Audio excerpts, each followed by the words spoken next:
Amin. Wassalatu wassalamu ala asyrafil anbiya'i wal mursalin wa ala alihi wa sahbihi ajma'in. Yang berbahagia Tuan Haji Zulkifli bin Uthman, Timbalan Pesuruhjaya Hal Ehwal Islam. Yang berbahagia Ustaz Abu Usamah Muhammad Hanafiah bin Haji Hussein Al-Bandani, Panel Klinik Hukum Jabatan Mufti Negeri Terengganu selaku penceramah pada hari ini. Yang berbahagia tuan-tuan dan puan KPP, Ashabul Fadilah, tuan-tuan pegawai agama daerah, para pegawai dan kaki tangan Jabatan Hal Ehwal Agama Terengganu, para urusia program, seterusnya tuan-tuan dan puan-puan, para peserta program yang dirahmati Allah Subhanahu wa taala sekalian. Alhamdulillah, syukur kepada Allah Subhanahu wa taala pada pagi yang berbahagia dan bulan yang diberkati ini, kita diberikan peluang dan kesempatan oleh Allah Subhanahu wa taala untuk sama-sama berada dalam program Tausiah Ramadan Kompleks Seriman sempena kempen Ihya Ramadan tahun 1444 Hijrah bersamaan 2023 Masihi. Quran bahagian dakwah Jabatan Hal Ehwal Agama Terengganu yang bertempat di Dewan Auditorium Jabatan Hal Ehwal Agama Terengganu Kompleks Seriman. Selamat datang dan terima kasih diucapkan kepada semua peserta, tuan-tuan dan puan-puan yang hadir pada pagi ini. Hadirin hadirat yang dimuliakan sekalian, untuk makluman dan pengetahuan semua, Kerajaan Negeri telah melancarkan kempen Ihya Ramadan 1444 Hijrah 2023 Masihi pada 16 April 2023 yang lalu dengan matlamat untuk menghidupkan bulan Ramadan Al-Mubarak dengan pelbagai pengisian program kerohanian yang menyuburkan hati dan jati diri Muslim, mengeratkan ukhuwah dalam kalangan masyarakat serta menambahkan lagi keberkatan bulan Ramadan dengan penganjuran program-program dakwah berdasarkan strategi yang telah dirancang. Salah satu program tersebut ialah program Tausiah Ramadan Kompleks Seriman yang menyasarkan para penjawat awam di agensi kerajaan yang berada di sekitar Kompleks Seriman. Program ini diadakan bagi menyemarakkan lagi pengimarahan bulan Ramadan yang mulia pada tahun ini. Sejumlah 28 agensi telah terpilih dalam jemputan program pada kali ini. Tuan-tuan dan puan-puan yang dimuliakan sekalian, program Tausiah Ramadan pada kali ini disusun sebanyak 3 kali. Pada siri yang pertama ini, program akan dimulakan dengan penyampaian ceramah oleh penceramah jemputan. Kemudian akan disuli dengan soal jawab oleh para peserta. Seterusnya kita akan lanjutkan dengan slot soalan kuis. Hadiah adalah disediakan kepada para pemenang yang berjaya menjawab soalan dengan betul. Untuk itu adalah diharapkan untuk kita sama-sama terus berada di dalam dewan ini sehingga selesai. Bagi memulakan slot pertama program ini, saya dengan hormatnya menjemput yang berbahagia Ustaz Abu Usamah Muhammad Hanafiah bin Haji Hussein Al-Bandani, Panel Klinik Hukum Jabatan Mufti Negeri Terengganu untuk mengambil tempat di atas.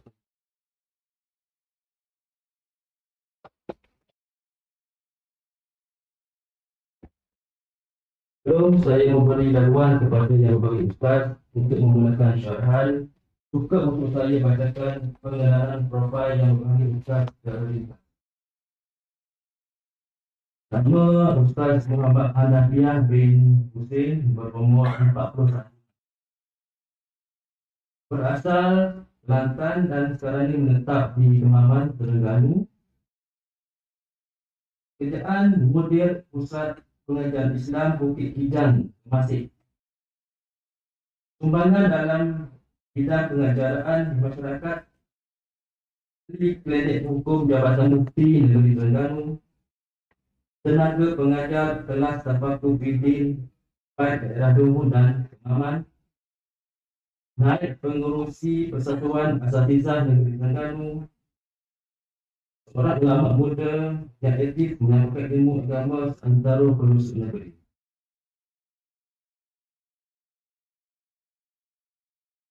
Tanpa melengahkan masa lagi, saya dengan penuh hormat dan takdirnya menjemput dan memperkenalkan yang berpanggil Ustaz Abu Usama bin Muhammad bin Haji Hussein Al-Madari, PhD Hukum Jabatan Mufti Negeri untuk menggunakan syarah beliau. Assalamualaikum warahmatullahi ta'ala wabarakatuh. Alhamdulillahilladzi arsala rasulahu bil huda wa dinil haq liyudhhirahu 'ala ad-dini kullihi walau karihal musyrikun. Wa asyhadu an la ilaha illallah wahdahu la syarika lah. Wa asyhadu anna sayyidana Muhammadan 'abduhu wa rasuluh. Allahumma shalli wa sallim wa barik 'ala sayyidina Muhammad wa 'ala alihi wa sahbihi ajma'in walhamdulillahi rabbil alamin, amma ba'd. Terima kasih kepada pengurusi majlis, pengarah program, seterusnya pihak penganjur, muslimin muslimat yang dirahmati oleh Allah Subhanahu wa taala. Alhamdulillah, bersama kita memanjatkan kesyukuran kehadirat Allah Subhanahu wa taala kerana pada pagi yang mulia ini Allah Subhanahu wa taala memberi kekuatan kepada kita untuk kita berada dalam satu program yang dikenali dengan program Ihya Ramadan. Mengharapkan program yang kita adakan pagi yang mulia ini diberkati oleh Allah Subhanahu wa taala. Muslimin muslimat yang dirahmati oleh Allah Subhanahu wa taala. Bulan Ramadan ia berbeza dengan bulan-bulan yang lain. Antara perkara yang cukup maklum bagi kita semua adalah bulan Ramadan ia berbeza dengan bulan-bulan yang lain. Yang mana perbezaan tersebut dapat kita melihat daripada perkataan dan perbuatan Nabi sallallahu alaihi wasallam. Secara ringkasnya, kita dapati bahawasanya Nabi sallallahu alaihi wasallam dalam perkataan beliau banyak sekali menceritakan tentang kelebihan bulan Ramadan itu sendiri. Begitu juga dalam perbuatan Nabi sallallahu alaihi wasallam, kita dapati Rasulullah sallallahu alaihi wasallam pada bulan Ramadan, beliau ataupun baginda sallallahu alaihi wasallam meningkatkan amalan berbanding dengan bulan-bulan yang lain. Yang ringkasnya daripada perkataan Rasulullah dan daripada perbuatan Rasulullah, kita dapat faham bahawasanya bulan Ramadan ia berbeza dengan bulan-bulan yang lain.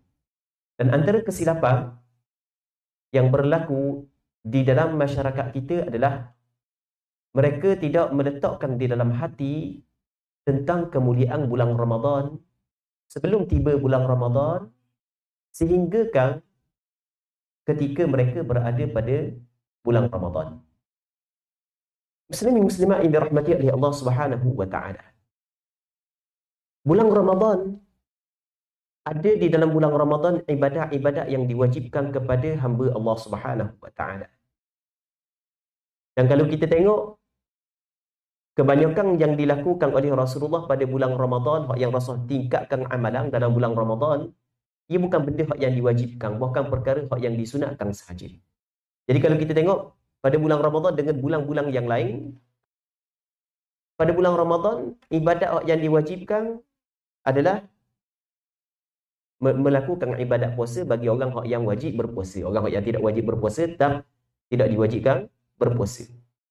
Manakala kebanyakan ibadat-ibadat yang lain hanya bersifat sunat, maksudnya kalau tidak buat pun tidak menjadi masalah. Tetapi Nabi sallallahu alaihi wasallam mengajar kita melalui perkataan dan perbuatan Nabi sallallahu alaihi wasallam, walaupun ibadat itu adalah ibadat sunat, tetapi Rasulullah sallallahu alaihi wasallam bersungguh dalam melakukan perkara-perkara tersebut. Ini dapat kita faham bahawasanya ada rahsia di sebalik ibadat-ibadat sunat yang dilakukan di dalam bulan Ramadan, yang mana rahsia ini tidak dapat dicapai melainkan bagi orang yang mengikut sebagaimana yang Nabi sallallahu alaihi wasallam buat. Bulan Ramadan ada kewajipan-kewajipan yang tertentu yang diwajibkan kepada hamba Allah Subhanahu wa taala. Tapi daripada sudut lain, bulan Ramadan sebenarnya pada hakikatnya adalah anugerah yang Allah Subhanahu wa taala kurniakan kepada hamba-Nya, khususnya kepada umat Nabi Muhammad sallallahu alaihi wasallam. Kehidupan kita di atas dunia hanya bersifat sebentar. Manakala kehidupan yang hakiki adalah kehidupan yang setelah daripada kita meninggal dunia.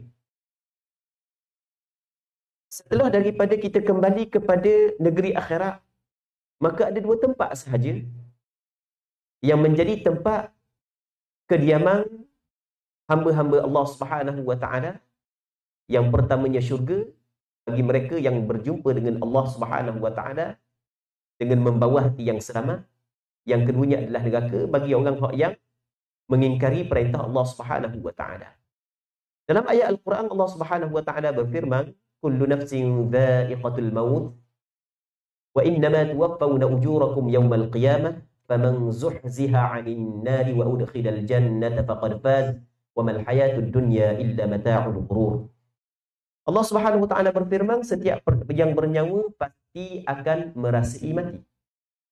Belum daripada ni kita tengok orang mati. Pada suatu hari nanti orang tengok pula kita mati. Setiap tahun umur kita meningkat. Tahun lepas bermacam-macam program yang berkait dengan Ramadan yang kita buat. Tahun ni kita buat pula.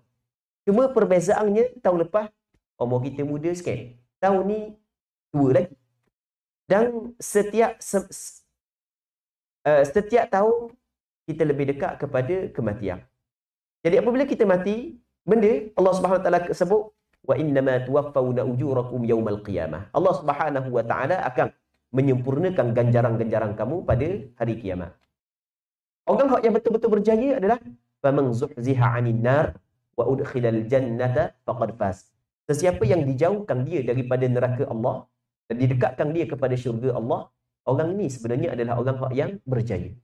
Manakala kejayaan yang lain adalah kejayaan yang penuh dengan penipuan. Kejayaan yang tidak kekal lama, hanya kejayaan yang bersifat sementara.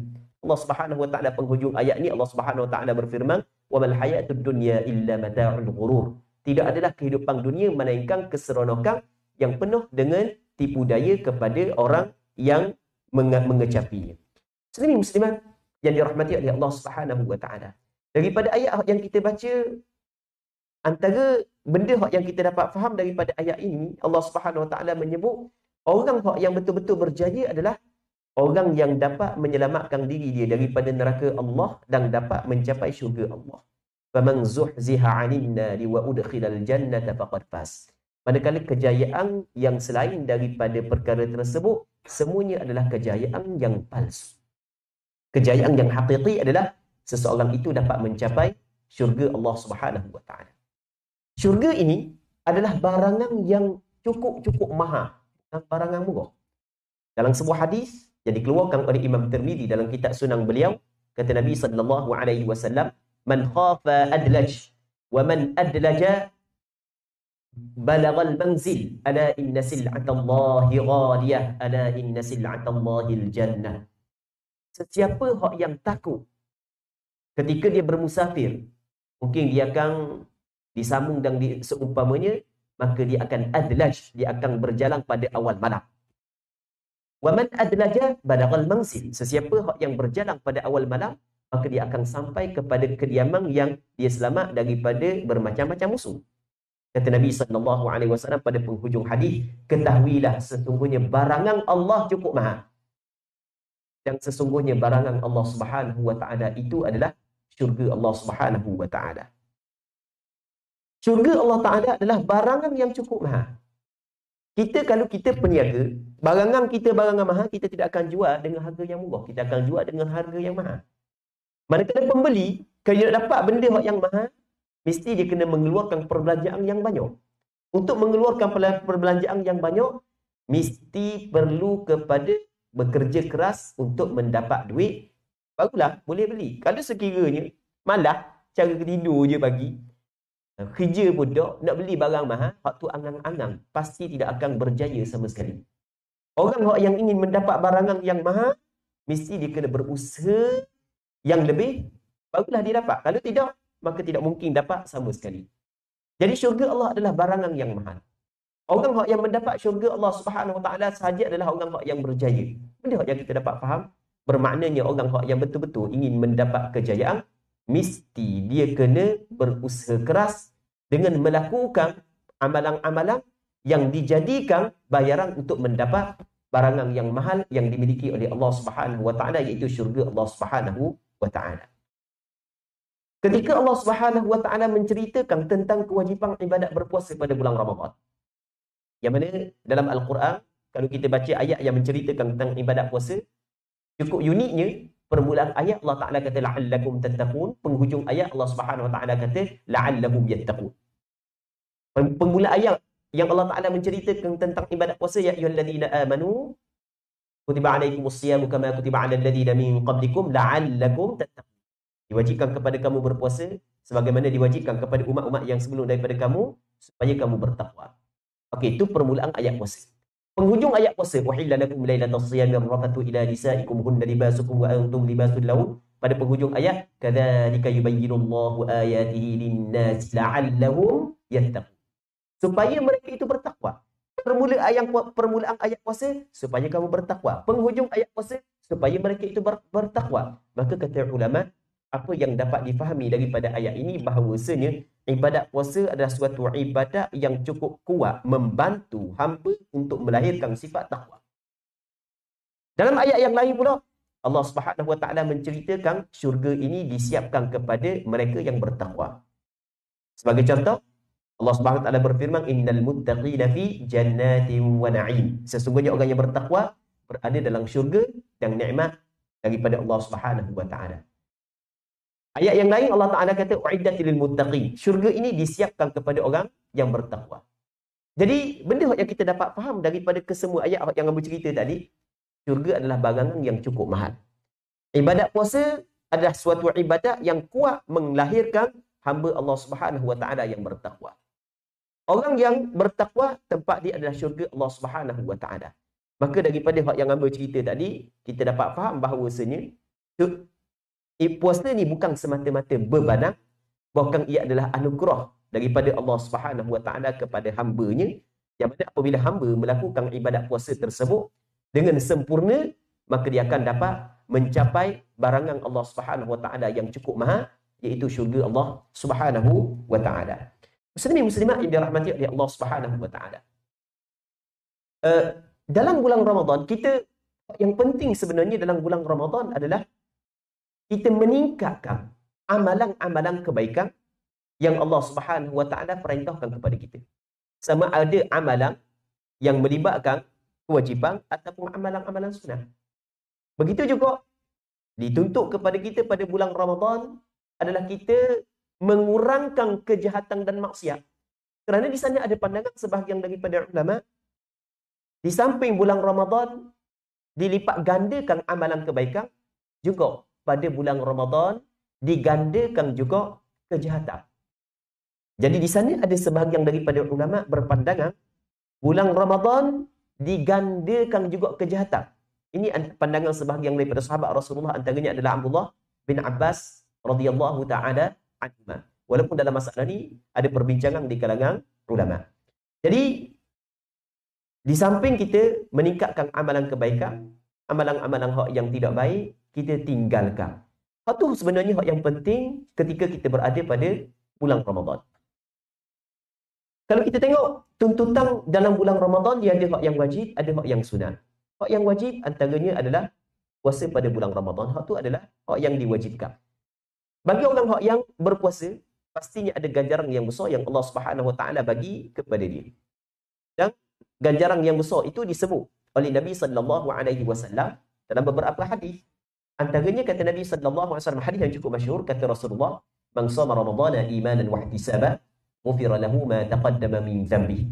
Sesiapa yang berpuasa pada bulan Ramadan penuh dengan keimanan dan penuh dengan pengharapan, maka Allah Subhanahu Wa Taala akan mengampung segala dosa dia hak yang telah lepas. Jadi orang hak yang ingin mendapat pengampunan pada bulan Ramadan melalui ibadat puasa yang dilakukan, mesti kena cukup syarat-syarat dia. Yang pertamanya, dengan penuh keimanan. Maksud penuh keimanan, ulama-ulama hadis menyatakan dua. Yang pertamanya adalah dia percaya bahawa ibadat puasa itu adalah diwajibkan oleh Allah kepada hamba-Nya. Dia percaya.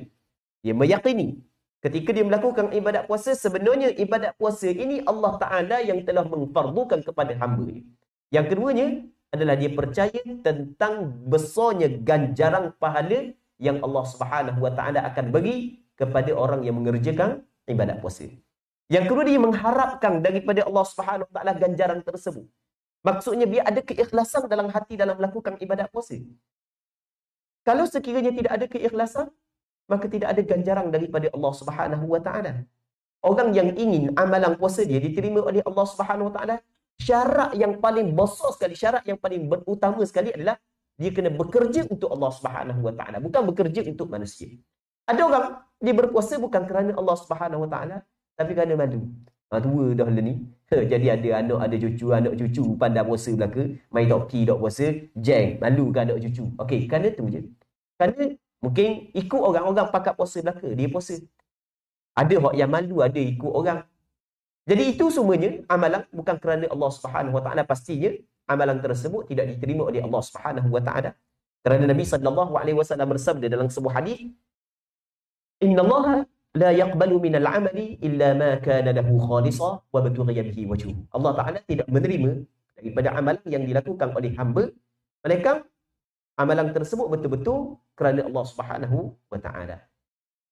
Jadi antara perkara yang cukup penting bagi kita semua, sebelum daripada kita melangkah melakukan ibadat puasa setiap hari, adalah kita kena tanya diri kita, aku beribadat ni untuk siapa? Aku puasa ni untuk siapa sebenarnya? Aku ni puasa, dok makan, dok minum, menjauhi daripada melakukan perkara yang membatalkan puasa. Sebab benda aku buat benda ni? Sebab benda supaya kita dapat memperbaiki hati kita, supaya kita dapat menghadirkan keikhlasan dalam diri kita agar ibadat puasa kita diterima oleh Allah Subhanahu Wa Ta'ala. Aku puasa sebab benda ni. Kerana benda aku puasa ni. Kerana manusia. Dan manusia boleh beri benda kepada aku. Manusia boleh beri benda kepada aku. Tidak boleh sikit. Manusia adalah lemah seperti mana aku lemah juga. Kerana benda aku puasa. Kerana Allah Subhanahu Wa Ta'ala, alhamdulillah, ada keikhlasan dari dia dalam diri. Kerana Allah Ta'ala yang membebankan, mewajibkan kepada aku, alhamdulillah, ada keikhlasan dalam diri. Kerana agama yang mewajibkan, alhamdulillah, ada keikhlasan dalam diri dia. Okey, dua syarat. Barulah dia mendapat pengampunan daripada Allah Subhanahu Wa Ta'ala. Jadi kita jangan kita menganggap bahawasanya semua orang yang berpuasa pada bulan Ramadan dapat ganjaran. Tak. Bukan semua orang yang mengerjakan ibadat puasa dapat ganjaran, bukan. Di sana ada hadis kata Nabi sallallahu alaihi wasallam, "Rubba sha'imin hadduhu min siyamihi al-ju' wal 'atash," atau kama qala. Ramai dia orang yang berpuasa, buang hak yang didapat daripada puasanya adalah al-ju', lapar wal 'atash, dan dahaga sahaja.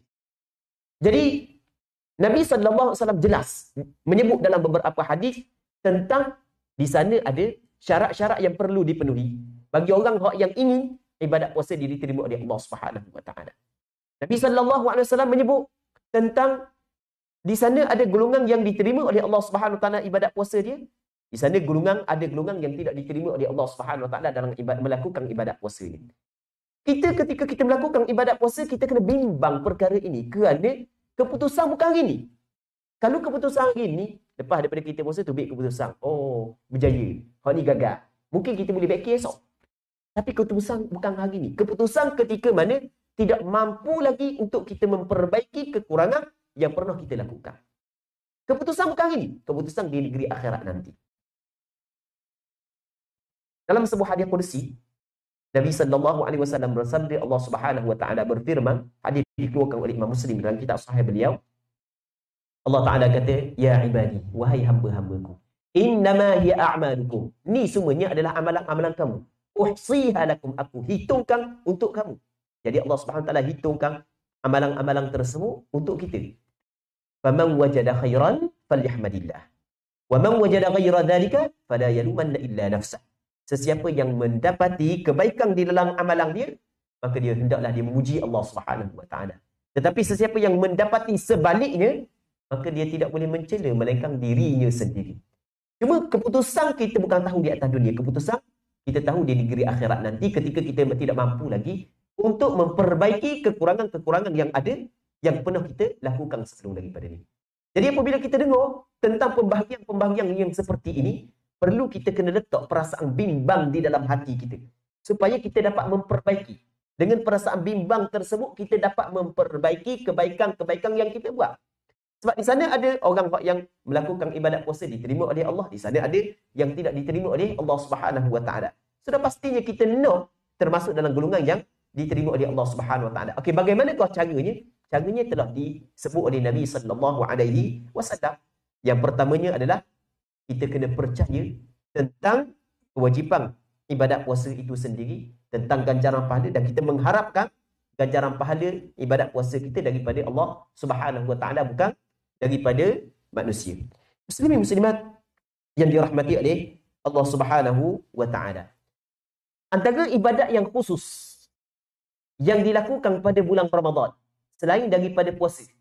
Jadi di sana ada ibadat yang khusus yang hanya ada pada bulan Ramadan, tidak ada pada bulan yang lain, dan ada juga ibadat yang bukan hanya pada bulan Ramadan tapi juga ada pada bulan lain, namun dilakukan pada bulan Ramadan, dilipat ganda lagi amalan ganjaran bagi amalan tersebut. Antara amalan yang khusus pada bulan Ramadan adalah sembahyang tarawih. Sembahyang tarawih ni adalah sembahyang yang kita buat semua, kita duk dengar semua. Dan sembahyang tarawih ni boleh dikatakan setiap tahun ada semua berbalah. Jumpa belakang-belakang ni dia tak ada berbalah. Balah tentang bilangan rakaat lah. Biasanya ada berbalah, hak ni 20, hak ni 8, hak ni 20, hak ni 8. Biasa, tapi ke belakang ni alhamdulillah kurang dah. Kalau sebelum daripada ni memang cukup tajam lah. Perbalahan di antara 8 dan 20. Tapi ke belakang ni alhamdulillah semakin kurang. Sembahyang tarawih adalah sembahyang yang khusus yang ada pada bulan Ramadan. Tidak ada seorang ulama pun yang mengatakan sembahyang tarawih hukum dia adalah diwajibkan. Tak ada seorang. Sepakat ulama mengatakan sembahyang tarawih adalah disunatkan. Tak ada ulama yang mengatakan diwajibkan. Tetapi kalau kita tengok kepada sejarah salafun salih, kalau kita tengok sejarah salafun salih, yang mana ternyata walaupun benda tu sunat, tapi mereka buat sungguh. Sedangkan kalau kita tengok sejarah sembahyang malam yang dilakukan oleh Rasulullah bersama dengan para sahabat, di antara 3 atau 4 malam je. Tapi para sahabat selepas daripada Rasulullah sallallahu alaihi wasallam, begitu juga generasi tabi'in, mereka cukup jaga sembahyang tarawih pada malam hari. Dalam hadis yang dikeluarkan oleh Imam Malik dalam kitab Muwatta daripada Sa'id, dia menceritakan tentang awal zaman Sayyidina Umar bin Al-Khattab, ketika Sayyidina Umar bin Al-Khattab mengumpulkan rakyat-rakyat dia untuk sembahyang tarawih. Mereka buat sebanyak 11 rakaat pada peringkat awal dan memanjangkan bacaan. Setiap rakaat baca ratusan ayat. Allah Rabbi, ratusan ayat. Dan sebahagian daripada makmum tidak mampu untuk berdiri biasa sehingga memegang tukar. Berhenti tak berhenti sampai ke subuh. Hampir keluar fajar. Sebab apa sampai tahap tu? Kerana mereka mempunyai mata hati. Mereka mempunyai mata hati dan mereka mengetahui kelebihan yang ada pada bulan Ramadan. Sedangkan sembahyang tarawih bukanlah sembahyang fardu. Bukan sembahyang sunat. Sayyidina Umar melihat ini adalah suatu benda yang cukup berat. Maka Sayyidina Umar mengurangkan bacaan pada setiap rakaat dan menambahkan bilangan rakaat. Akhirnya jadi 20 rakaat. Yang mana 20 rakaat adalah sunnah yang diasaskan oleh Sayyidina Umar sehingga dilakukan sampai ke sekarang. Baik, muslimin muslimat yang dirahmati oleh Allah Subhanahu wa taala. Jadi antara sembahyang ataupun ibadat yang khusus yang ada pada bulan Ramadan adalah sembahyang qiyamul lail ataupun yang dikenali juga sembahyang tarawih. Ada ibadat-ibadat yang selain daripada ibadat tersebut, bukan hanya pada bulan Ramadan sahaja, bahkan selain daripada bulan Ramadan juga ada. Cuma pada bulan Ramadan dilipat ganda amalan tersebut. Kalau kita baca sejarah salafus soleh tentang amalan ibadat yang mereka melakukan pada bulan Ramadan, nescaya kita tidak mampu sama sekali. Jangan cakap besar, memang tak mampu. Tidak mampu dengan bacaan Al-Qurannya, dengan zikirnya, dengan iktikafnya, dengan puasanya, dengan sembahyang malamnya, tak mampu kita, tak mampu. Kita puasa Alhamdulillah. Tapi puasa pun penuh dengan kekurangan. Kalau kita perhati molek, start daripada aku puasa sampai aku buka, Allah tak tahulah. Mata je, banyak mana dah dosa mata. Tambah-tambah orang lelaki pula. Ni master. Di bulan Ramadan ramai juga ada tutup aurat. Main nitah depan mata, tak mau tengok, sayang. Baik, maksudnya dosa mata. Kan mengurangkan dah amalan, pahala ganjaran puasa kita. Belum lagi dengan ni mulut mulut. Belum lagi dengan telinga. Belum lagi dengan dosa hati. Ada sifat riak, ada sifat sum'ah, ada sifat sombong dalam hati. Jadi penuh Allah banyaknya kekurangan yang aku lakukan ketika aku sedang berpuasa. Jadi kita tengok, ya Allah, puasa yang wajib pun penuh dengan kekurangan sebenarnya. Begitu juga semayang. Semayang tarawih, semayang 8 rakaat, tak seorang ayat 20, 8 rakaat tu. Penuh dengan kekurangan. Silap buka puasa makan banyak sikit kau. Tukar habis sekali antara baca Fatihah dengan baca surah. Mujur nak suruh jadi tu imam tadi. Jadi tu imam tukar rakaat je kali dia. Maksudnya penuh dengan kekurangan. Tu belum kita bincang bab khusyuk lagi, tak tahu apa rakaat lah. Faham Fatihah dalam tahiyat lah, tekah ngatuk lah. Tekah dak ngatuk boleh tahan sikit. Tekah makan parok sikit sudah. Jeng kering lah tu. Budak royak orang lain, budak royak kita sendiri. Kita sudah kalau bahan banyak agak buka puasa, jadi tu imam sudah pusing dan luka. Baik. Jadi kita tahu sembahyang qiyamul lail yang kita buat yang sembahyang 10 rakaat ke 20 rakaat tu sebenarnya banyak kekurangan. Belum lagi kita pergi kepada niat kita. Belum lagi kita pergi kepada keikhlasan kita. Kadang-kadang Allah Taala uji dengan nikmat yang Allah Taala bagi seseorang, yang mana punca daripada nikmat tersebut tidak ada keikhlasan. Contoh, sebahagian daripada orang yang dilantik menjadi imam, menjadi bilal, suara sedap. Jadi kadang-kadang dalam sembahyang tersebut, bukan dia ingin memperdengarkan bacaan Quran dengan suara je kepada orang, tapi sebenarnya dia ingin memperdengarkan suaranya kepada orang dengan bacaan Quran. Jadi itu tujuan dia. Maka tidak ada keikhlasan dalam bacaan Al-Quran ketika dia sembahyang. Maksudnya penuh dengan kekurangan. Jadi kita nak menandingi generasi salafus soleh dulu dalam meningkatkan amalan pada bulan Ramadan tidak mampu sama sekali. Namun, di sana ada suatu amalan yang kita melihat amalan ini adalah amalan yang lebih mudah berbanding dengan hak yang kita sebut sebelum daripada ni. Tetapi ganjaran di sisi Allah Subhanahu Wa Taala sama dengan orang yang berpuasa sepanjang siang hari dan melakukan qiyamul lail pada malam hari. Apakah amalan ini? Kata Nabi sallallahu alaihi wasallam, "Innal mu'min la yudriku bi husnil khuluqi darajat as-shaimil qa'im."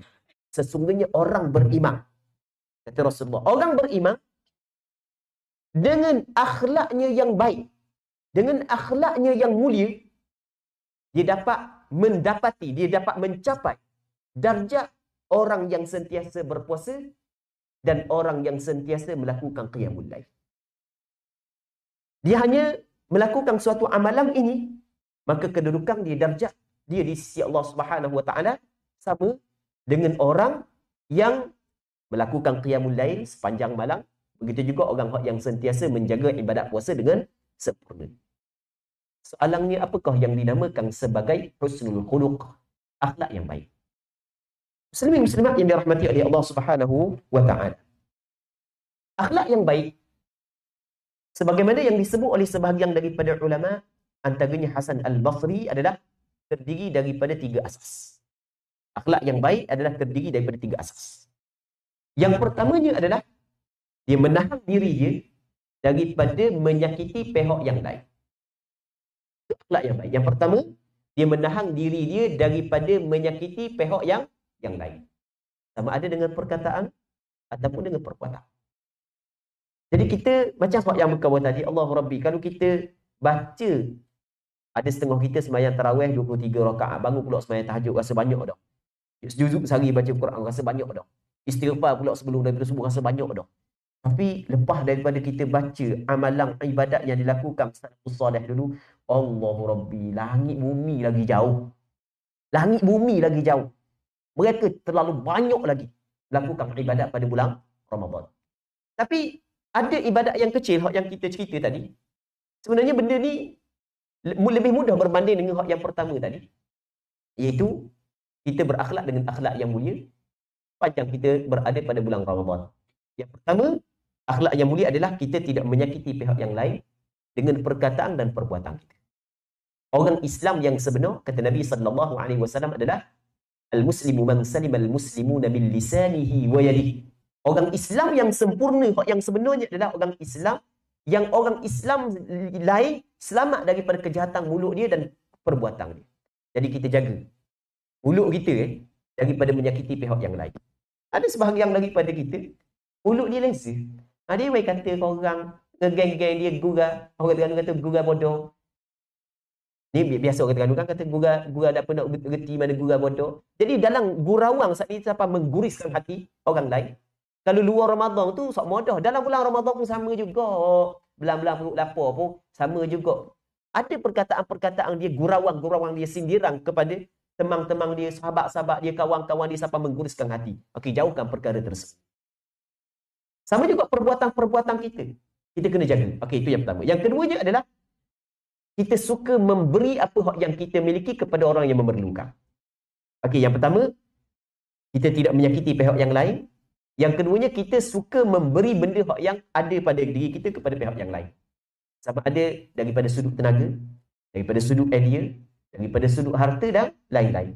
Yang ketiganya, yang disebut oleh Hasan Al-Basri adalah muka ceria semua, maksudnya manis je. Jadi kalau orang nak bergaul dengan dia saat ni tu mudah. Jadi kalau kita ketua jabatan, jadi kita mesti kena berhadapan dengan masyarakat semua, masyarakat duk rujuk kita semua. Jadi siapa ke orang nak mari jumpa dengan kita 3 kali kena semayang hajat dulu, nak suruh mudah senyum. Hak tu sebenarnya bukan akhlak yang mulia.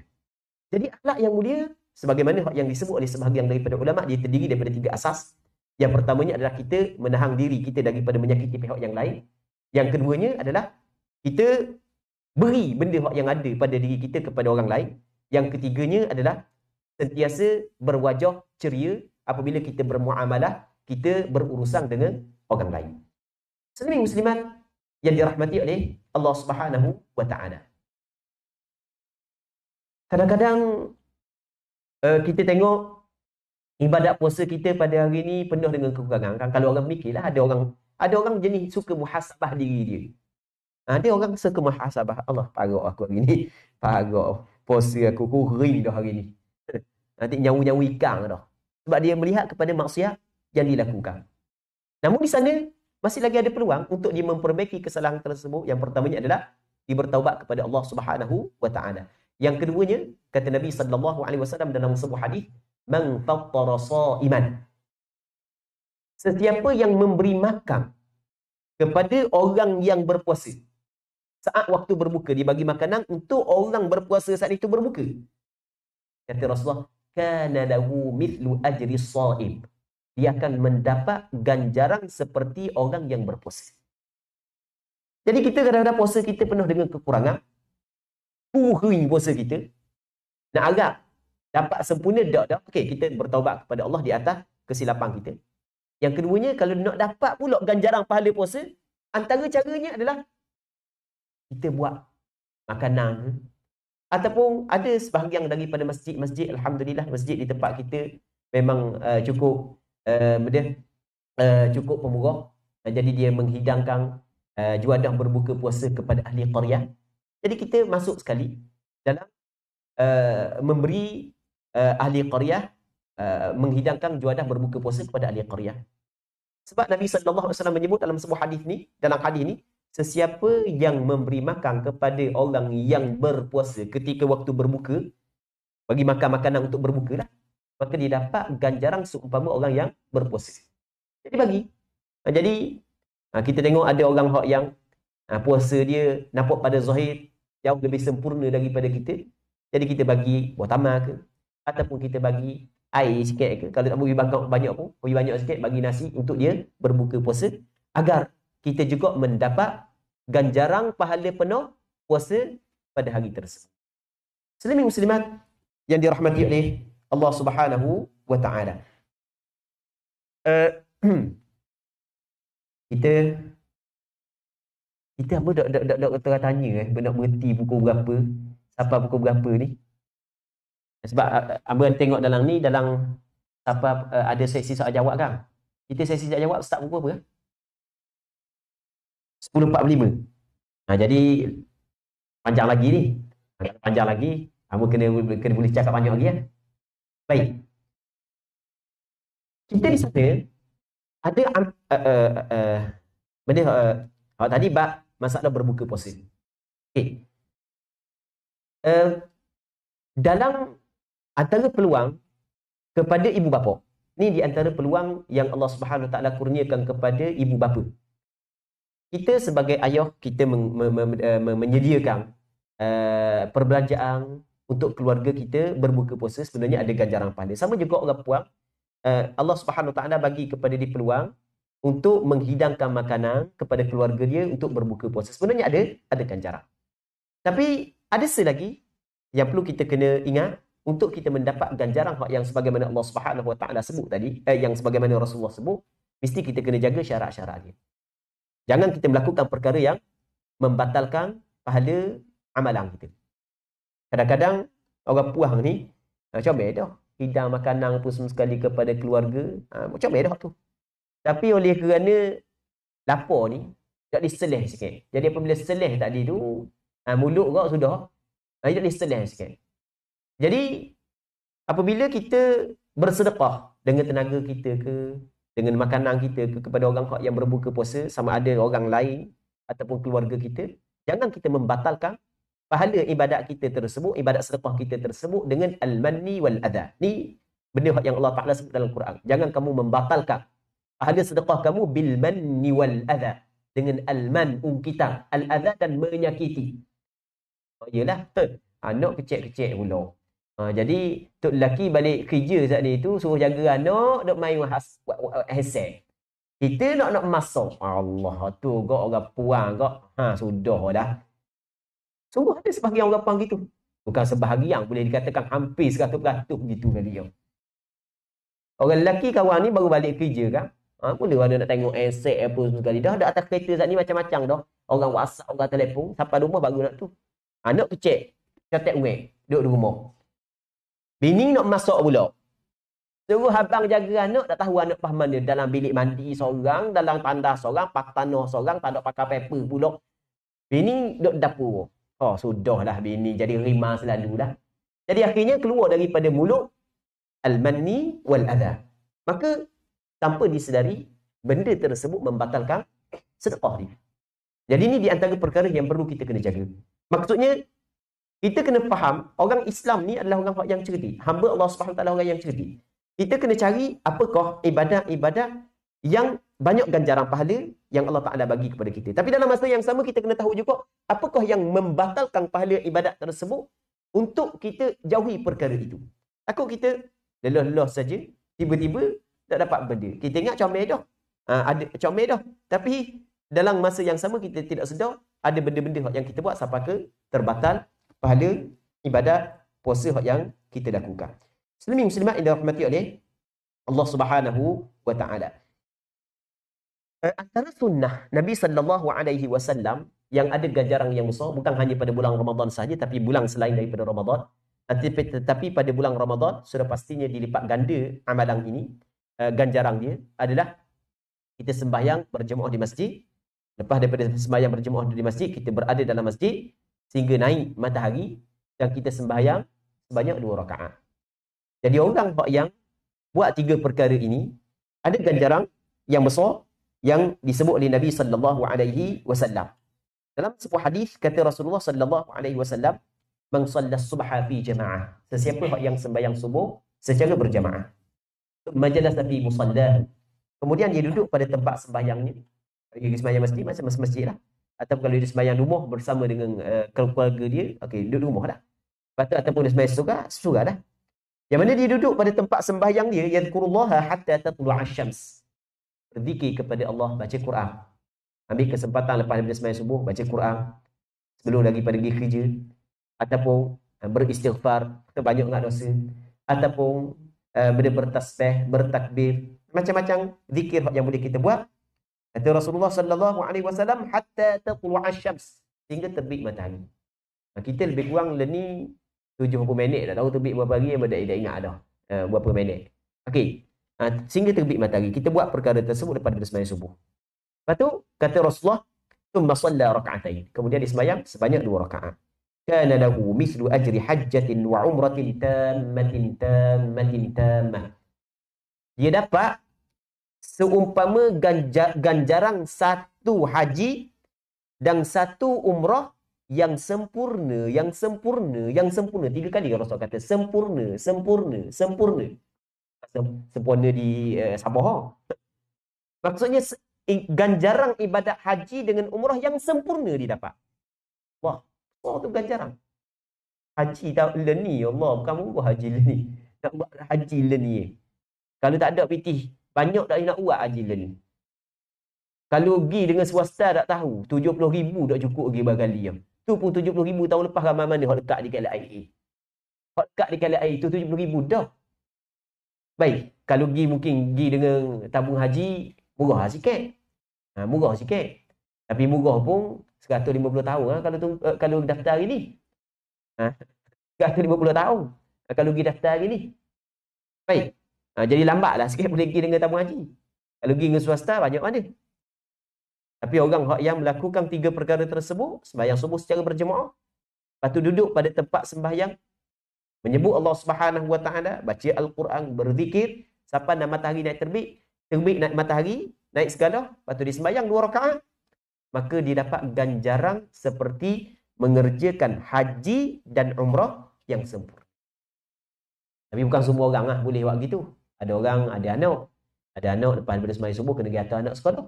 Jadi dia nak duduk. Okey, kalau dia nak duduk situ, maka tak ada masalah pun masa dia belam-belam hantar anak pergi sekolah saat ni tu. Boleh jadi berzikir kepada Allah Subhanahu Wa Taala kerana dia ada keuzuran untuk daripada melakukan perkara tersebut. Maksudnya duduk tempat sembahyang dia. Jadi masa tu bawa anak pergi sekolah tu berzikir. Berzikir ni tak semesti duduk atas tikar jadah. Maksudnya kita berselawat kepada Rasulullah, kita bertasbih, kita bertahlil, baca ayat-ayat Quran yang kita ingat. Takkan surah Qul Huwallahu Ahad tak ingat. Okey, perbanyakkan bacaan ayat-ayat yang kita ingat sebagai contoh Qul Huwallahu Ahad, Allahus Samad, lam yalid wa lam yulad wa lam yakul lahu kufuwan ahad. Lepas tu nanti naik matahari segala, kita sembahyang sunat duha 2 rakaat. Kalau dah adang juga, sekurang-kurangnya sembahyang sunat duha 2 rakaat setelah daripada kita sembahyang fardu subuh secara berjamaah. Jadi kita sembahyang sunat duha 2 rakaat setelah daripada matahari naik segala. Yang mana Nabi sallallahu alaihi wasallam menyebut dalam sebuah hadis, kata Rasulullah sallallahu alaihi wasallam, yusbihu ala kulli sulama minan nas yusbihu ala kulli sulama min ahadikum sadaqah. Maksudnya setiap pagi menjadi kewajipan kepada setiap seorang di kalangan kamu untuk tulang-tulang dan sendi-sendi kamu mesti kena bersedekah. Jadi Allah Ta'ala bagi kepada kita sendi, maka setiap hari kita kena bersedekah untuk mensyukuri nikmat sendi yang Allah Subhanahu Wa Ta'ala bagi. Baik, maka kata Nabi sallallahu alaihi wasallam, fa kullu tasbihatin sadaqah wa kullu tahmidatin sadaqah wa kullu tahlilatin sadaqah wa kullu takbiratin sadaqah wa amrun bil ma'rufi sadaqah wa nahyun 'anil munkari sadaqah. Setiap ucapan subhanallah dikirakan satu sedekah. Setiap ucapan alhamdulillah dikirakan satu sedekah. Setiap ucapan la ilaha illallah dikirakan satu sedekah. Setiap ucapan Allahu akbar dikirakan satu sedekah, dan menyuruh kepada kebaikan dikirakan satu sedekah, mencegah daripada kemungkaran dikirakan satu sedekah. Wa yujzi'u min dzalika rak'atani tarka'uhuma min ad-duha. Tetapi sebenarnya sedekah yang diwajibkan kepada kita untuk mensyukuri terhadap nikmat sendi yang Allah Taala bagi kepada kita memadai dengan kita melakukan 2 rakaat di dalam pada waktu duha. Antara perkara yang disunatkan yang patut kita kena jaga ketika kita berada pada bulan Ramadan adalah bersahur. Ada sebahagian daripada kita dia tidak faham bersahur. Yang pertama, yang keduanya dia tidak ambil berat tentang bersahur. Ada orang yang tak faham bersahur, ada orang tidak ambil berat tentang bersahur. Awal-awal Ramadan tu sahur juga, mai 2-3 hari dah berpuasa ni, sahur ke tak sahur ke sama. Sebab mula-mula dia sahur, tiba-tiba hari tu kejut lewat. Jadi apabila kejut lewat, tak sahur. Tak sahur gagah je. Mula malah nak bangun. Ada orang lagu tu. Tambah-tambah jenis orang lelaki pula. Hak muda-muda. Tak tahulah. Orang puang sama ke, tak tahulah. Tapi orang lelaki, gitulah. macam hamba sebab hamba tahu tu pelajar-pelajar hamba, budak-budak tempat pelajar-pelajar hamba. Jadi ada hari hak yang dak bangun sahur sekali, lepas daripada tu kok dia pakat dak bangun sebab dia rasa gagah dah. Dak sahur pun gagah dia buat puasa. Tu mula dak sahur. Sebenarnya sahur ni bukan benda yang wajib, tetapi ada kebaikan yang besar yang mana Nabi sallallahu alaihi wasallam menyebut fa inna fis sahuri barakah. Sesungguhnya dalam bersahur itu ada keberkatan. Jadi kita nak mendapat keberkatan ketika kita bersahur. Yang ada sebahagian daripada orang yang tidak faham istilah bersahur. Saat ni memang tinggal bersahur langsung. Yang kedua tidak faham. Jadi bangun tidur, Allah. Bini kata, Allah tinggal 10 minit lagi. Dah nak masak nasi dah. Dia kata dia nak sahur dah kita hari ni. 10 minit lagi nak habis waktu tu, nak masuk subuh, dia kata dia sahur. Dia faham sahur ni mesti kena makan nasi. Jadi kan ada juga orang puang kan. Dia bangun awal dah. Lepas tu tiba-tiba anak nangis, dia bicarakan anak dulu. Jadi gerak tu lelaki kat gigi dekat dalam lebih kurang dalam setengah jam lagi, 20 minit lagi nak subuh, gerak tu lelaki untuk makan. Masa gerak tu lelaki tu acuk nak gidang, dia tengok-tengok tinggal berah lagi duduk dalam punyuk. Sebab dia tak ingat nak tekam. Takkan dah biasa kena orang puang. Hak jadi ibu-ibu tak biasa kena gitu. Biasa kena kan? Baik. Allah sudah dak sahur dah kita hari ni, kabar-kabar kata Allah dak sahur dah. Gitu tak mau kata tok lelaki dia. Tak ingat tak mau. Baik. Jadi tu tak faham. Sebenarnya bersahur bukan mesti makan nasi. Bukan mesti makan berat. Memadai bersahur dengan sebiji tamar. Memadai bersahur dengan seteguk air. Orang yang mengambil berat tentang bersahur bukan mesti makan berat, bahkan sudah memadai apa jua makanan, apa jua minuman yang dimakan ataupun diminum pada waktu tersebut. Dan antara perkara yang disunatkan, yang diambil berat oleh Nabi sallallahu alaihi wasallam pada bulan Ramadan adalah bersegera dalam berbuka. Jadi apabila kita masuk waktu berbuka, kita kena segera berbuka.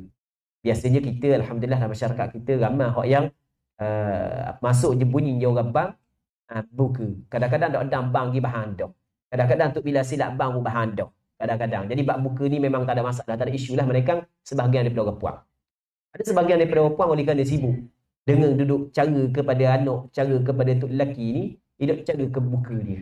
Tidak cara ke buka dia. Itu sebenarnya dia telah melupakan satu kelebihan yang besar sebenarnya. Jadi sibuk lagu mana pun dalam urusan untuk menghidang makanan, untuk sipang pun semua sekali, biar kita buka dulu. Jadi masuk orang bang tu ambil buah taman sutik, makan. Tapi bukanlah bersegera berbuka ni, ada orang nak bang pergi bahan dah, tu tak kenalah hak tu. Jadi apabila kita yakin dah masuk waktu dan bila tu memang azan bertepatan dengan waktu, maka kita berbuka. Antara perkara hak yang amat diambil berat oleh Nabi sallallahu alaihi wasallam pada bulan Ramadan, dua lagi kita nak sebut adalah beriktikaf. Beriktikaf ni antara ibadat yang cukup diambil berat oleh Nabi sallallahu alaihi wasallam. Dalam beberapa hadis menyebut, dalam beberapa riwayat menyebut Rasulullah sallallahu alaihi wasallam khususnya pada 10 akhir Ramadan, Rasulullah terus beriktikaf siang dan malam di masjid. Jadi kita nak iktikaf di siang hari tak bolehlah kita kerja. Melainkan pada hari-hari cuti. Jadi kita mengambil kesempatan untuk beriktikaf pada malam hari. Baik, beriktikaf pada malam hari, mungkin kita tidak mampu untuk buat start daripada awal malam sehingga akhir malam. Dah nak habis tarawih, balik rumah dah teringat ke rumah dah, tak habis tarawih lagi. Tu imam baru 4 rakaat tu mula dah hati dok teringat ke rumah dah, jadi kita semasa kita duduk dalam masjid, jangan lupa kita berniat iktikaf, sebab iktikaf ni sudah mencukupi walaupun dalam masa yang singkat kita berada dalam masjid dengan syarat kita berniat. Antara perkara yang cukup diambil berat oleh Nabi sallallahu alaihi wasallam pada bulan Ramadan adalah bersedekah. Bersedekah ni adalah perkara yang cukup diambil berat oleh Nabi sallallahu alaihi wasallam ketika pada bulan Ramadan. Dalam hadis yang dikeluarkan oleh yang diriwayat oleh Abdullah bin Abbas radhiyallahu anhuma, yang dikeluarkan oleh Imam Bukhari dan Muslim, kata Abdullah bin Abbas, kana Rasulullah sallallahu alaihi wasallam ajwadan nas. Rasulullah adalah manusia yang paling pemurah. Rasul adalah seorang yang cukup pemurah. Pemurah Nabi sallallahu alaihi wasallam dalam riwayat yang lain menyebut bahawasanya la yaruddu sa'ila, tidak pernah Rasulullah menolak orang yang meminta. Kata Abdullah bin Abbas, wa kana ajwada ma yakunu fi Ramadan hina yalqahu Jibril. Dan lebih lagi pemurah Nabi sallallahu alaihi wasallam ketika Rasulullah sallallahu alaihi wasallam berada pada bulan Ramadan. Dan alhamdulillah ada di tempat kita ni pada bulan Ramadan, masyarakat kita suka menyumbang. Dan kita dapati di masjid, di surau, banyak sumbangan yang datang daripada ahli qaryah pada bulan Ramadan, khususnya pada bulan Ramadan. Dan sehingga ada sebahagian daripada orang saat itu yang sepatutnya sedekah sebelum daripada Ramadan, keluar zakat sebelum daripada Ramadan, ditahan. Nak keluar bulan Ramadan juga, nak dapat pahala pada bulan Ramadan sampai kepada tahap tu. Sebenarnya itu ada hukum lah yang perlu kita kena bincang. Hak nakalnya, hak baru ni ada satu soalan. Hak yang sapa kepada hamba, dia duduk Mekah dah. Dia Mekah, dia pergi awal sehari sebelum Ramadan. Dia sapa awal sehari sebelum Ramadan, sapa di Madinah.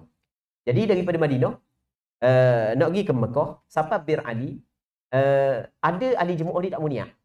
Sebab dia tak mau niat, sebab dia nak niat masuk bulan Ramadan kat lagi. Sebab bunyi kata daripada arahan daripada kerajaan Arab Saudi, bulan Ramadan sekali je seorang pergi umrah. Tak boleh lebih daripada sekali seorang.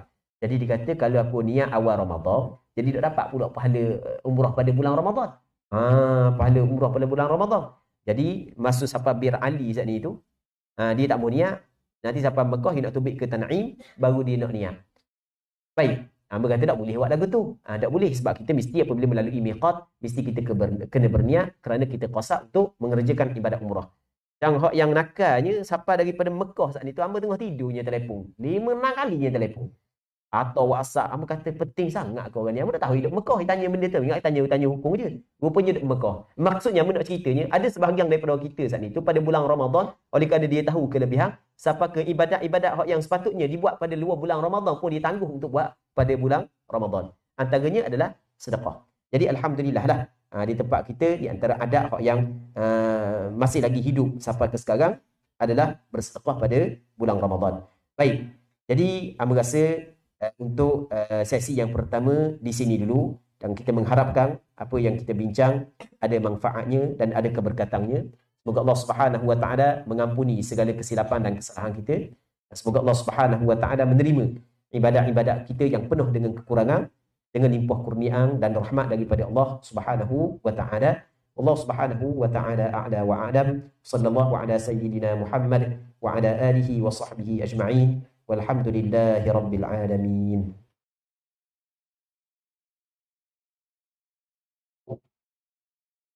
Alhamdulillah arahan yang telah disampaikan oleh beberapa Ustaz.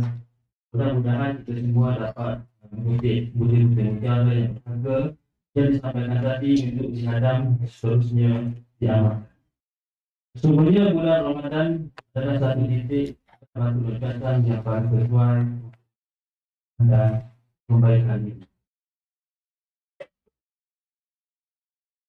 Tuan-tuan dan puan-puan yang dirahmati Allah sekalian, kita akan membuka slot soal jawab untuk para peserta menanyakan soalan-soalan mesti sesuatu kepada para hadirin. Untuk itu saya minta individu yang ingin tampil untuk bercakap menggunakan mikrofon yang telah disediakan. Sila nyatakan nama penuh dan identitas di mana.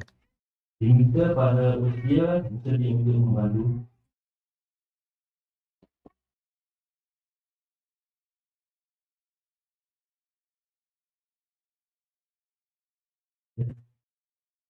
Sila.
Dengar suara, kalau tak ada tu tak apa dengar rasa suara. Dengar dah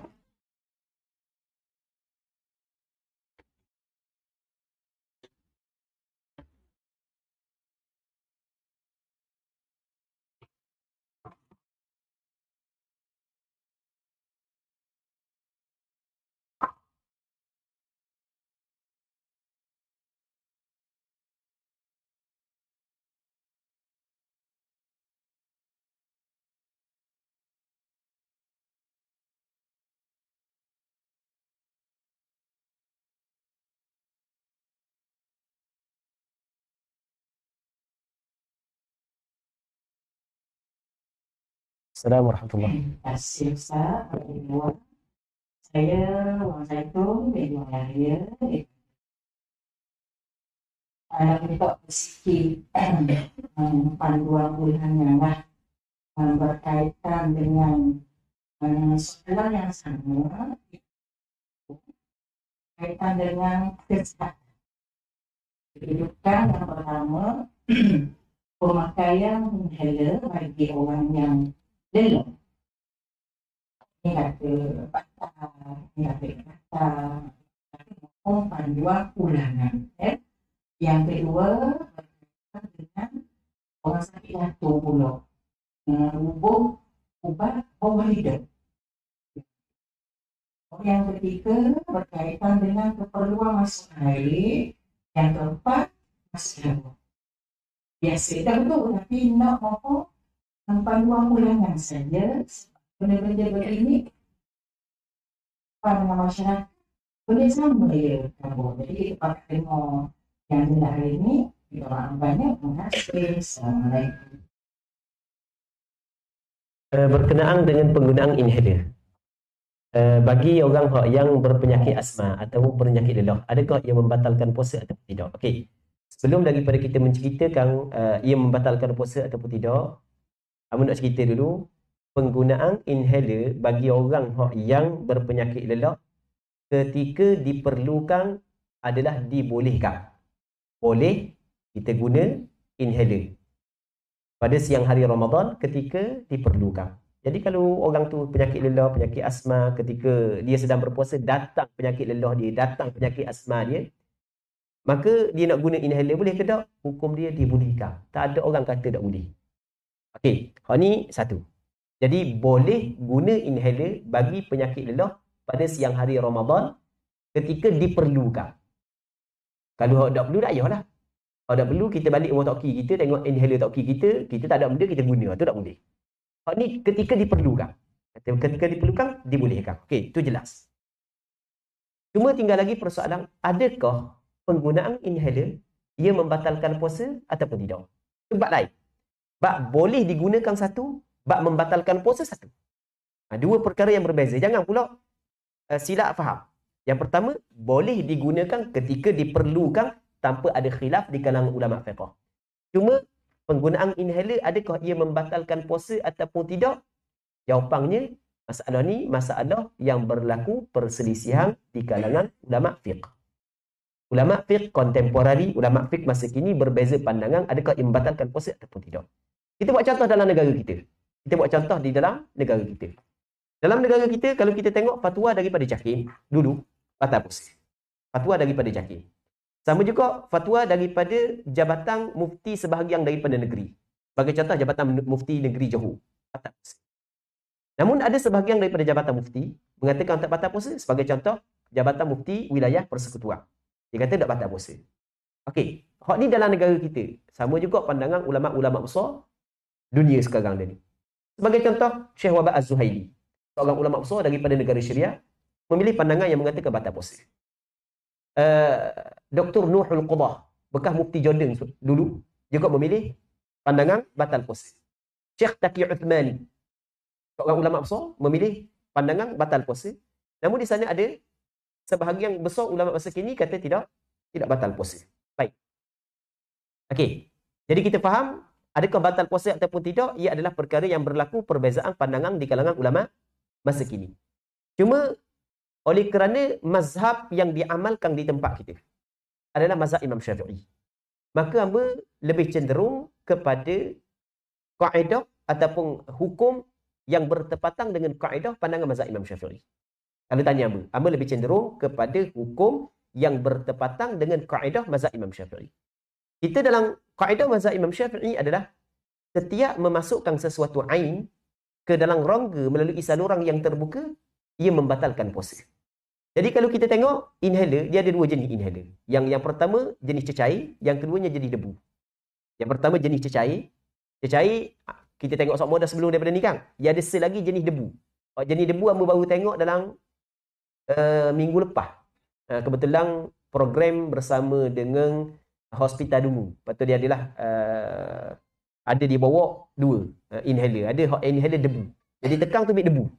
Baik, sama ada berbentuk cecair ataupun inhaler yang masuk ke dalam kerongkong melalui mulut, mengikut pandangan mazhab Imam Syafi'i, mengikut kaedah mazhab Imam Syafi'i, ia membatalkan puasa. Bahkan bukan mengikut kaedah mazhab Imam Syafi'i sahaja. Bahkan mengikut kaedah mazhab Maliki dengan Hanafi juga ia membatalkan puasa. Ulama-ulama besar dalam mazhab Maliki dan ulama-ulama besar dalam mazhab Hanafi menghukumkan penggunaan inhaler ia membatalkan puasa. Melainkan ada sebahagian daripada ulama dalam mazhab Hambali mengatakan tidak batal puasa. Jadi bagi orang yang diuji dengan penyakit lelah pada siang hari Ramadan, boleh diguna inhaler. Adakah wajib dia kena qada balik puasa pada hari tersebut? Okey, boleh dia mengambil pandangan yang mengatakan tidak batal puasa, tapi sebaik-baiknya adalah memilih pandangan yang mengatakan membatalkan puasa. Apatah lagi, pandangan yang mengatakan batal puasa adalah pandangan yang bertepatan dengan kaedah majoriti ulama mazhab. Wallahu a'lam. Okey, itu pandangan yang pertama. Yang pertama. Yang keduanya, masalah masuk air. Masuk air.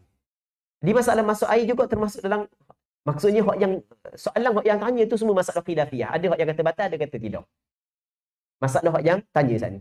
Masuk air, adakah ia membatal? Masuk air kot ni lah. Jangan masuk air kot mulut. Masuk air kot mulut tu memang batal sungguh lah. Telang. Okey, masuk air kot saluran darah ni, adakah ia membatalkan puasa ataupun tidak? Juga berlaku khilaf di kalangan ulama masa kini. Sebahagian daripada ulama mengatakan apa jua yang masuk bukan melalui saluran yang terbuka, ia tidak membatalkan puasa. Dan ni mengikut kaedah mazhab Imam Syafi'i. Mengikut kaedah mazhab Imam Syafi'i, apa jua yang masuk kalau bukan melalui saluran yang terbuka, ia tidak membatalkan puasa.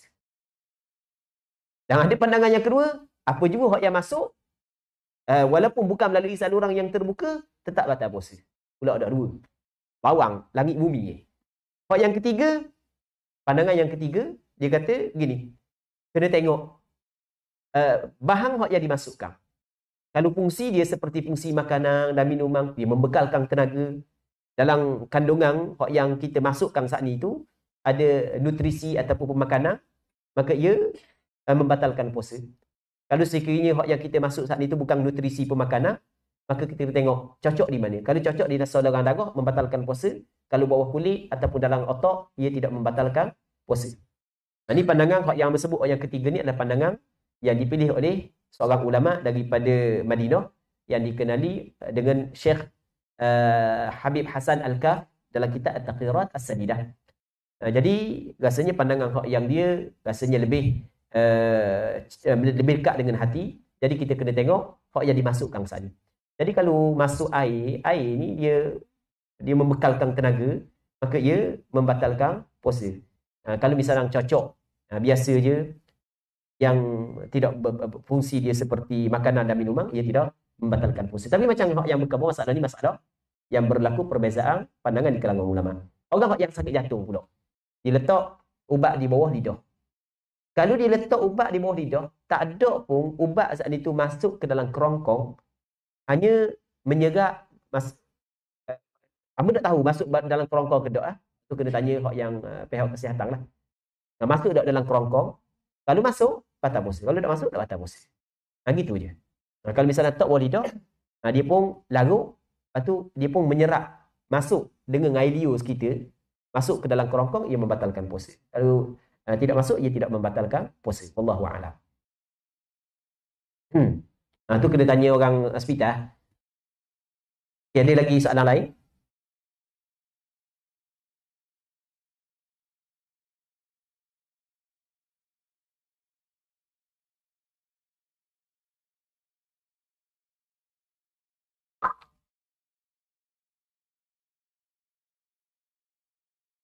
Bismillahirrahmanirrahim. Assalamualaikum warahmatullahi wabarakatuh. Assalamualaikum warahmatullahi Nama Muhammad Amiruddin bin Muhammad Suhaimi dari Pejabat Agama Daerah Kuala Terengganu. Terus ada Ustaz, di sini tahun pas ni daripada masyarakat awam. Kita zakat fitrah. Tahun pas kita kaya awal sehari. Isunya dia terlupa nak bayar zakat fitrah. Sebab dia asalnya ingat cadangan dia ingat bayar pada hari lah. Selepas sebelum kita solat. Ya. Tapi malam tu dia gaduh cari hati dia ingat ambil hati lagi tahu dia lagi. Ini banyak soalan dia tu lupa. Adakah perlu tahu dia ganda akan bayarkan tu ataupun tak tahu? Baik, terima kasih kepada sahabat yang bertanya. Berkenaan dengan orang terlupa untuk membayar zakat fitrah pada hari raya. Baik. Jadi pada asalnya hukum terlupa saat itu dimaafkan. Sebab dia bukan sengaja untuk tidak membayar zakat fitrah ketika sampai masa wajib bayar zakat fitrah. Cuma apa yang diwajibkan kepada dia adalah kena bayar. Pada hari dia ingat. Okey, dia ingat pada raya kedua, raya ketiga, raya keempat. Masa dia raya umur kawang dia tu, pakak duduk waktu big resip zakat fitrah belaka. Baru teringat dia, aku nak bayar lah. Okey, situ baru dia ingat, maka wajib dia kena bayar ketika tu. Ketika dia ingat, wajib dia kena bayar. Baik, tiba-tiba dia nak bayar lagi. Sampai sekarang? Masuk puasa pula dah. Adakah berganda zakat fitrah tersebut? Jawapannya tidak. Zakat dia tidak berganda. Wallahu a'lam. Maksud zakat tidak berganda, maksudnya hak lepas-lepas lah. Hak lepas, dia kena bayar. Hak tahun ni kena bayar juga. Jadi, kalau campur tahun lepas dengan tahun ni, 2 kali lah. Tapi bukanlah bermakna berganda. Hak tahun lepas, tahun ni. Wallahu a'lam. Ada lagi soalan lain? Sebab kita tak ada rehat, tak ada minuman Kalau hari biasa mungkin ada rehat, boleh main minum-minum kejap. Assalamualaikum Ustaz. Saya ini daripada ini halal. Saya berkenaan dengan kesihatan juga. Insulin. Sebab kalau hari Jumaat, mungkin mesti kata tak batal. Dia ada pandangan kata batal. Kadang-kadang sebelum nak mesti contoh dulu. Makan. Orang yang nyakit kecil manis yang. Kalau mengikut kaedah mazhab Imam Syafi'i, macam gambar cerita tadi, mengikut kaedah mazhab Imam Syafi'i, setiap memasukkan sesuatu ke dalam tubuh kita, bukan melalui saluran yang terbuka, ia tidak membatalkan puasa. Sama juga dengan insulin bagi orang yang berpenyakit kencing manis. Kalau mengikut mazhab Imam Syafi'i, ia tidak membatalkan puasa. Wallahu a'lam.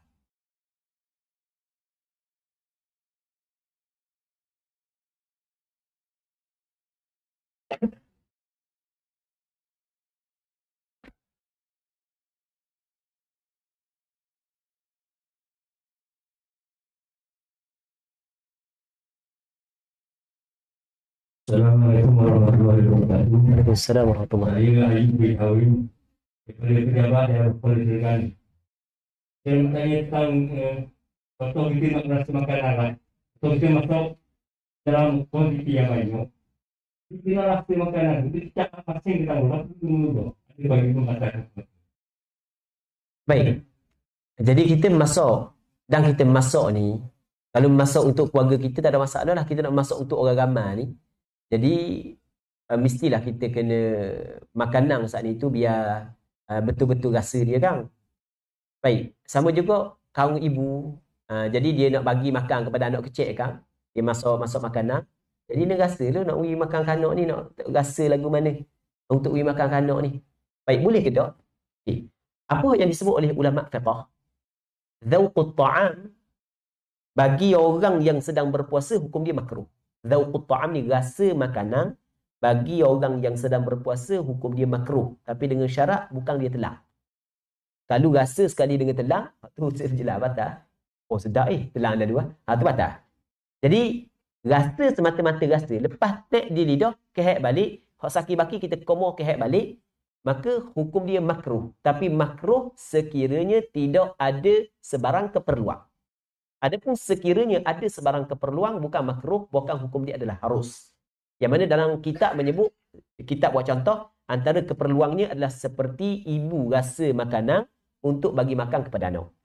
Jadi kalau sekiranya kita ni tukang masak, kena masak dalam kuantiti yang banyak, maka perlu kepada rasalah sikit.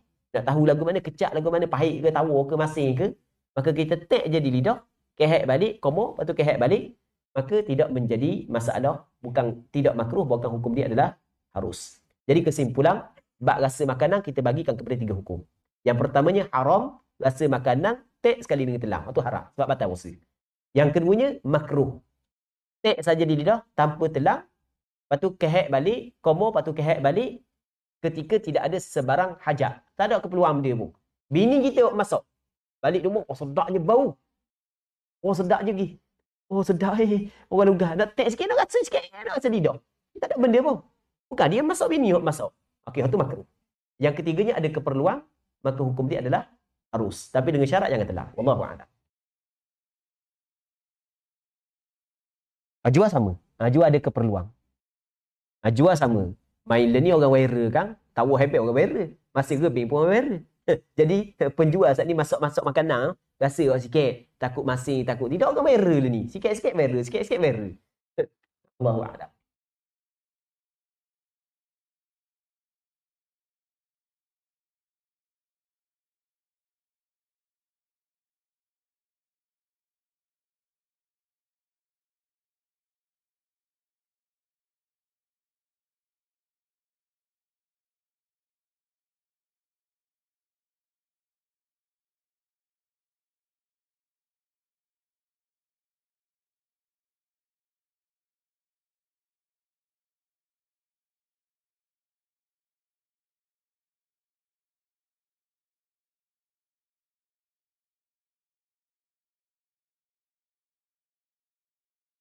Assalamualaikum warahmatullahi wabarakatuh. Waalaikumsalam Saya warahmatullahi Syazwani daripada Kementerian Keluarga.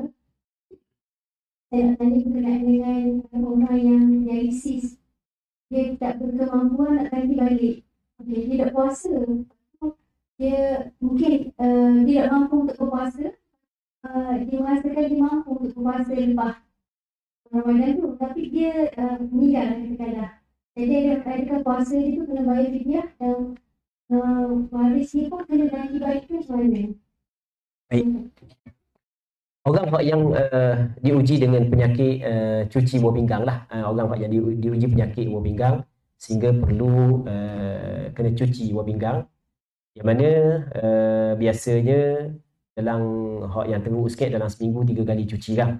Biasa gitulah, seminggu 3 kali. Jadi ketika hari cuci tu dia dok, maka dia tidak berpuasa. Okey, dia ada sakit yang dia tidak mampu untuk berpuasa, maka boleh dia berbuka. Pada asalnya orang yang ada sakit, pada asalnya wajib dia kena qada. Pada asal, orang yang berbuka kerana sakit wajib dia kena qada. Kerana Allah Taala sebut dalam Quran, "Faman kana minkum maridan aw 'ala safarin fa'iddatun min ayyamin ukhra." Sesiapa yang sakit di kalangan kamu ataupun dia bermusafir lalu dia memilih untuk berbuka, maka wajib iddatun min ayyamin ukhra. Dia kena berpuasa pada hari-hari yang lain. Pada asalnya orang yang sakit, apabila dia berbuka puasa kerana sakit tersebut, wajib dia kena qada. Ini pada asal. Baik. Jadi, orang yang cuci buah pinggang ni, dia cuci, hari ni cuci, esok dok. Berapa hari dok? 2 hari ke? 2 hari kan?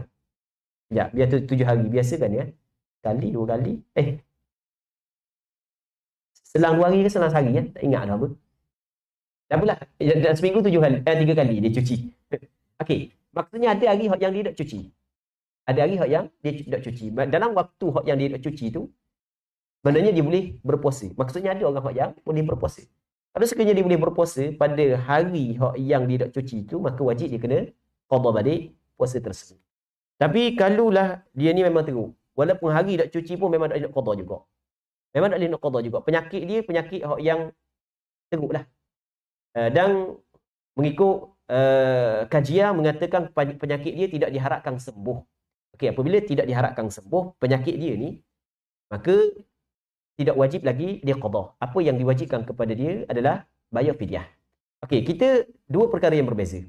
Yang pertamanya, orang tu tinggal puasa kerana ada suatu penyakit yang mana penyakit ini tidak diharapkan sembuh. Penyakit ini kekal sehingga dia meninggal dunia. Maka orang ni tak wajib puasa dan tak wajib qada. Apa yang diwajibkan kepada dia adalah bayar fidyah saja. Bayar fidyah sebagai ganti dia tidak berpuasa. Okey, itu yang pertama. Yang keduanya, Orang yang tidak puasa kerana sakit. Tapi ada waktu-waktu yang boleh, yang dia sihat dan dia boleh qada.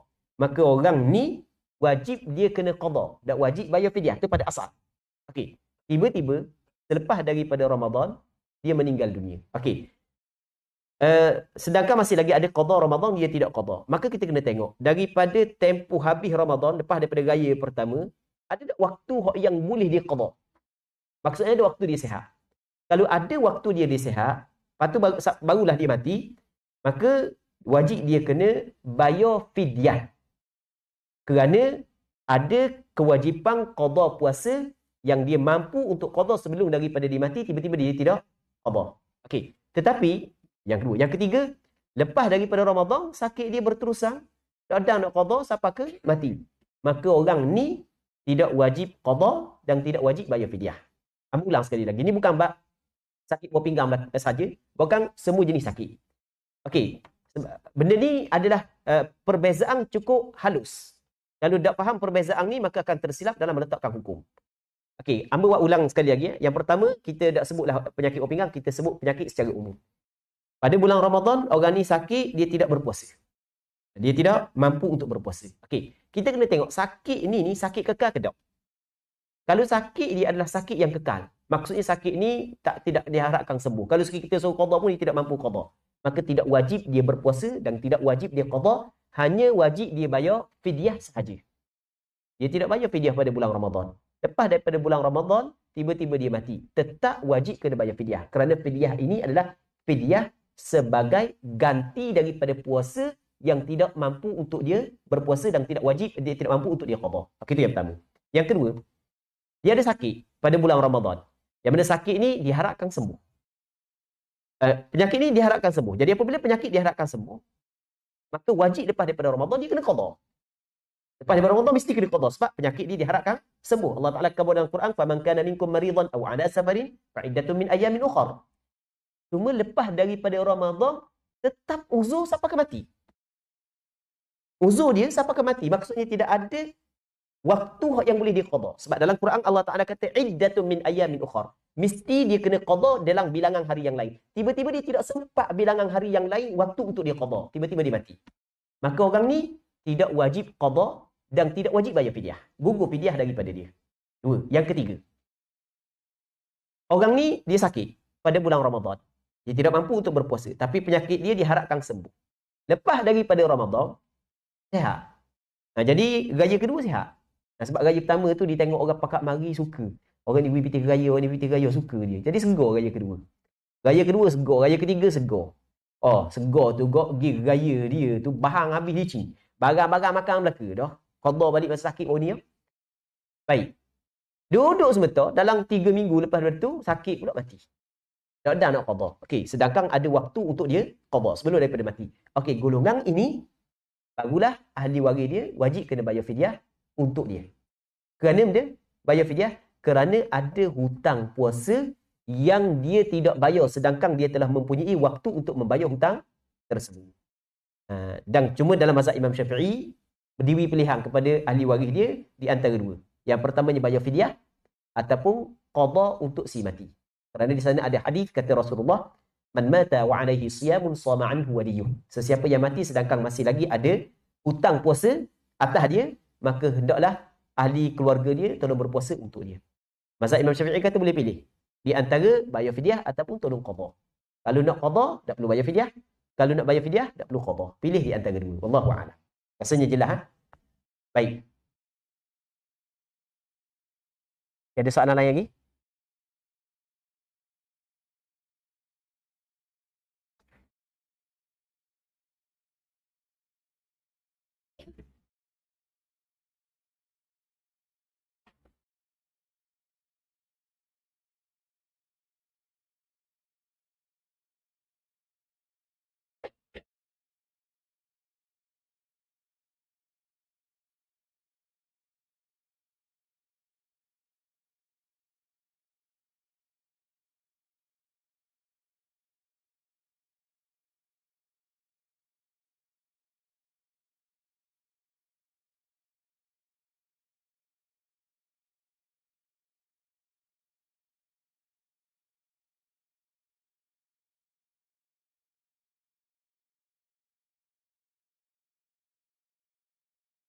kasih diucapkan kepada Adik Haji Ustaz Abu Sama pada jawapan tadi, serta terima kasih juga kepada para peserta yang bertanya katakan.